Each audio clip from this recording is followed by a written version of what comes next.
ఓకేనా? కర్నూలు కార్పొరేషన్ పరిధిలోని 43వ ward revenue కాలనీలో మార్కెట్ యార్డ్ వెనకల్నే కొన్ని వేలాది మంది రోజు తిరిగే ఈ రస్తాలో మొత్తం కరెంటు తీగలకంతా వైర్లు చుట్టేసుకొని నెలల తరబడి కలుస్తున్నా దాదాపు ఒక 6-7 నెలలు అయిపోతుంది.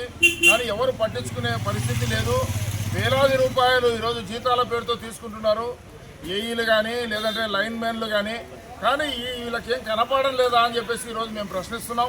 పైన చూస్తే 11 kV హై టెన్షన్ లైన్స్ ఉన్నాయి, కిందనేమో మామూలు ఇండ్లకు వచ్చే సర్వీస్ లైన్స్ ఉన్నాయి.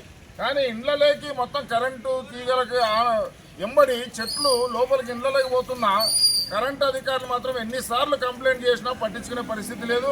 కనుక తక్షణమే దీన్ని తొలగించాలా, ప్రమాదాల నుంచి ప్రజల్ని కాపాడాలా. ఈరోజు ఏదైనా చిన్న ప్రమాదం జరిగిందంటే మొత్తం ఇండ్లలోకి మంటలు వచ్చేసి ఇండ్లు కాలిపోయే పరిస్థితి ఉంది. కనుక ఈరోజు ఈ వ్యాపారాలు చూస్తున్నాం, కింది మీరికి లక్షల రూపాయలు పెట్టి వ్యాపారాలు చేస్తున్నారు.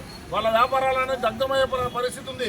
కనుక తక్షణమే ఎలక్ట్రికల్ ఏఈ గారు, డిఈ గారు, ఎస్సీ గారు చొరవ తీసుకొని తక్షణమే ఈ చెట్లను తొలగించాలా, ప్రజలను ప్రమాదాల నుంచి కాపాడాలని చెప్పేసి మేము డిమాండ్ చేస్తున్నాం. నా పేరు రాముడు, సిపిఎం పార్టీ నగర కార్యదర్శి.